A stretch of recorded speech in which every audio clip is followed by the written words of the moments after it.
ashabihi wa man tabi'ahum bi ihsan ila akhir zaman. Jamaah salat asar Masjid Tuhi rahimahullah,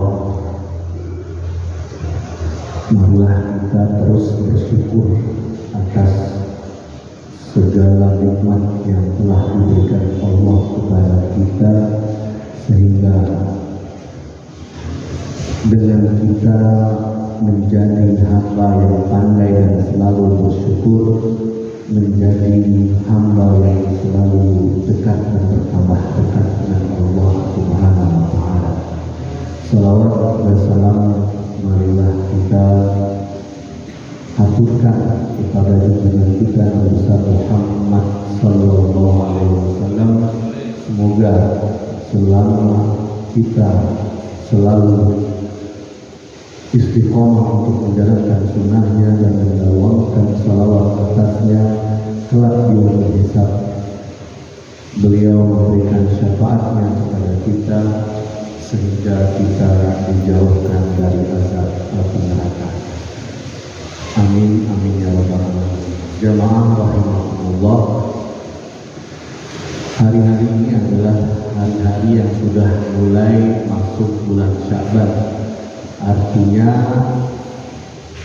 kurang dari sebulan kita insya Allah akan kembali menjalani ibadah di bulan yang sangat istimewa, yaitu bulan Ramadan. Banyak hal yang istimewa di bulan Ramadan, salah satunya kewajiban yang dipikulkan kepada kita sebagai umat muslim dan sebagai orang yang beriman untuk menjalankan ibadah puasa. Seperti kajian-kajian sebelumnya, di hari Senin ini selalu dengan tema-tema sekitar kehidupan juga kematian yang biasa termaktub di dalam literatur tasawuf. Berikut ini adalah beberapa sumber yang biasa tertulis dalam literatur atau karya-karya tasawuf tentang esensi dari puasa, baik itu puasa sunat maupun puasa wajib, terutama di bulan Ramadan.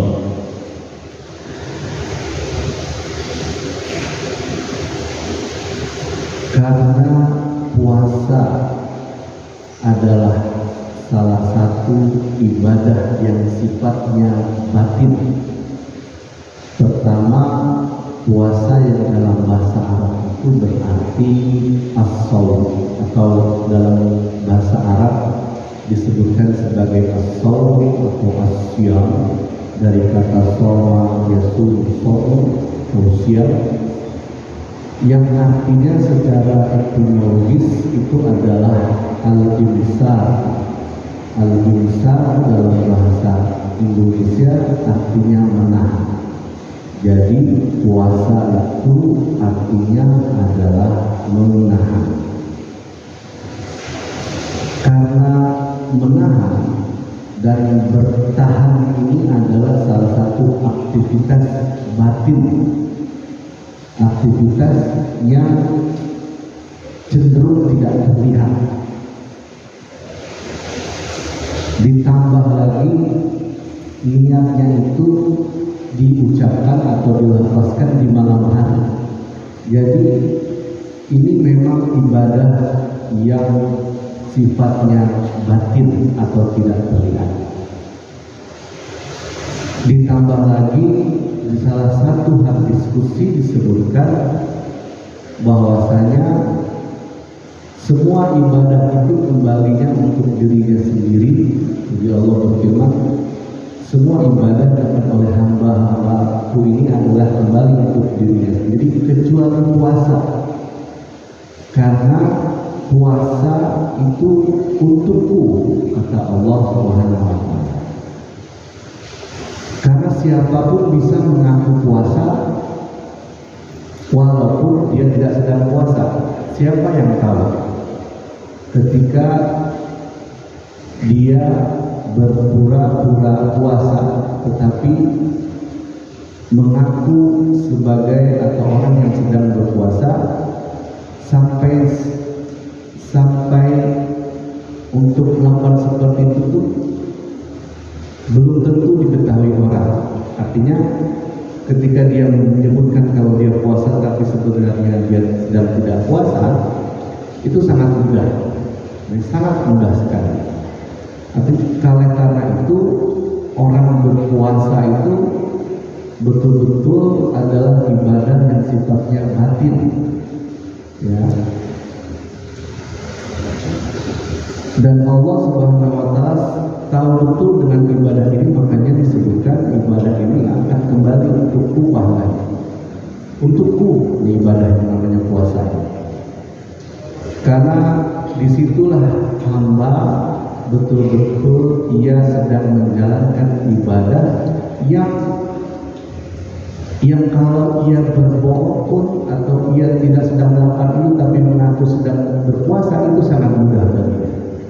Oleh karena itu disebutkan dalam beberapa literatur tasawuf bahwa puasa ini adalah ibadah batin karena sifatnya menahan, dan menahan itu cenderung tidak terlihat. Jamaah rahimakumullah, di dalam beberapa karya tasawuf disebutkan bahwasanya keutamaan puasa itu ada dua ciri. Pertama, yaitu menahan, dan sifatnya bertahan itu adalah tersembunyi, ya, tidak terlihat. Kemudian ditambah lagi, orang yang ingin berpuasa melakukan niatnya di malam hari, ya, tambah sembunyi lagi. Tidak ada yang tahu, bahkan kalau dia sedang berniat besok akan berpuasa. Kemudian yang kedua adalah ibadah ini karakternya dia sebenarnya sedang melawan musuh Allah. Karena segala hawa nafsu yang diwakilkan oleh iblis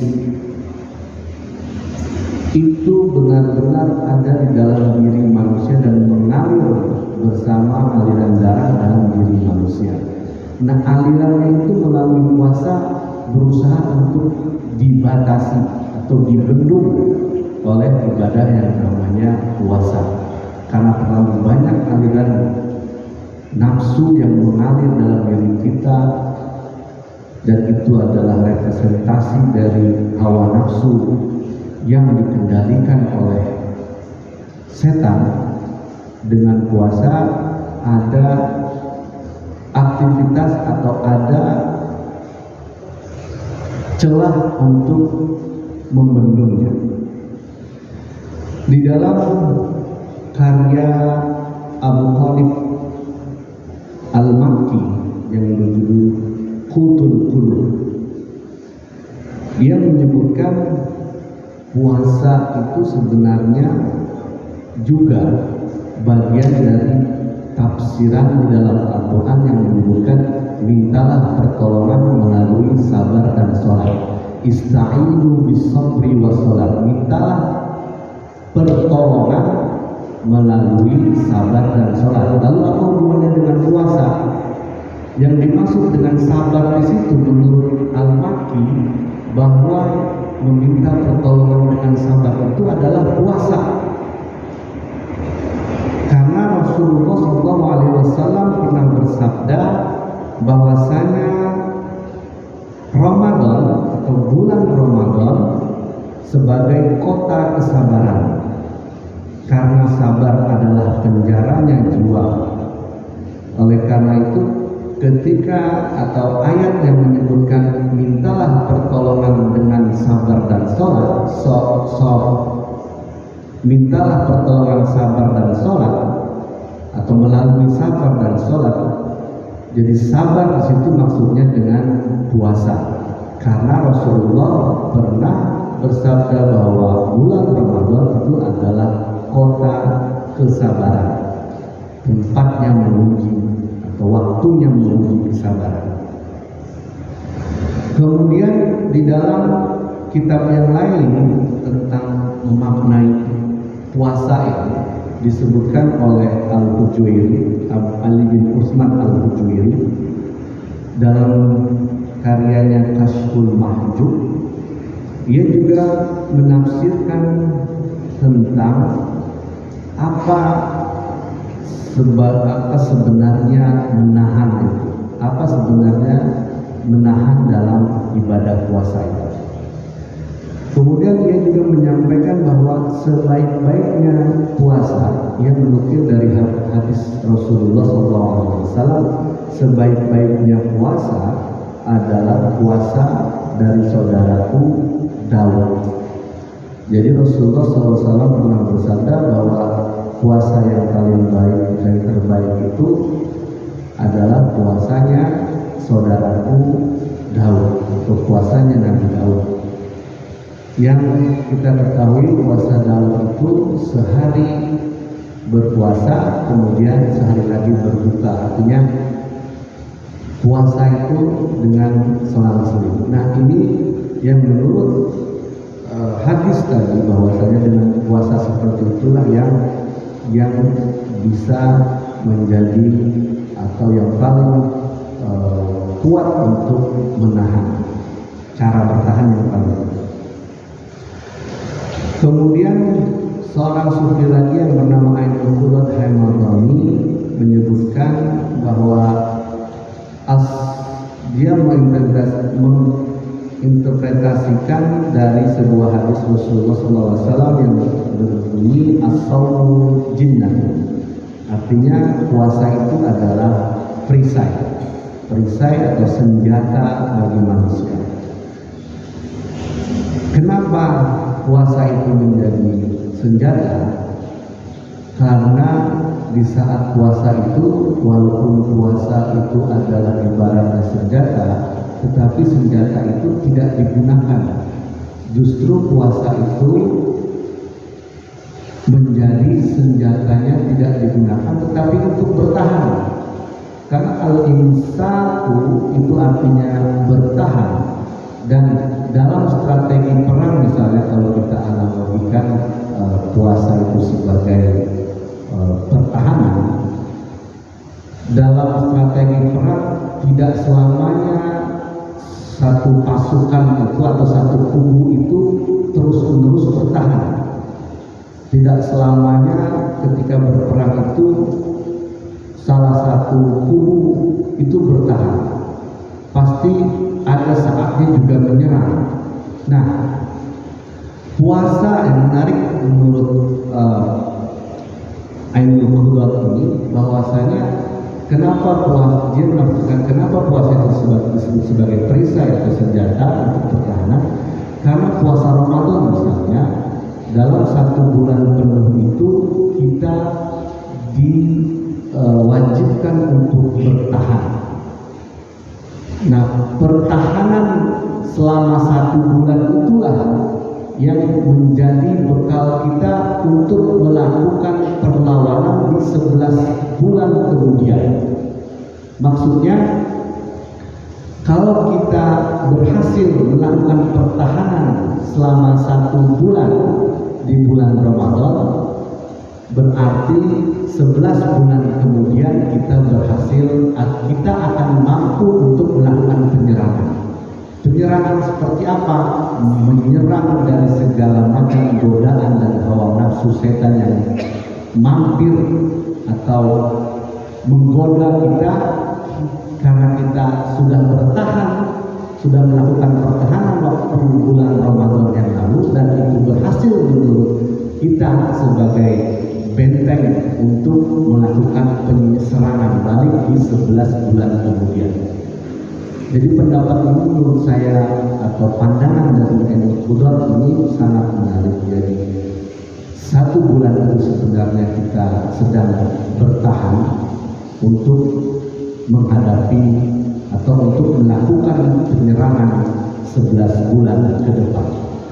Jadi selama satu bulan kita berhasil dengan strategi bertahan, tapi 11 bulan kemudian kita akan menyerang manusia dengan senjata yang satu bulan lamanya kemarin itu ditahan, digunakan karena harus betul-betul menawan sudah berhasil, dan 11 bulan kemudian segala sesuatu, segala ancaman, godaan, hawa nafsu yang datang bertubi-tubi akan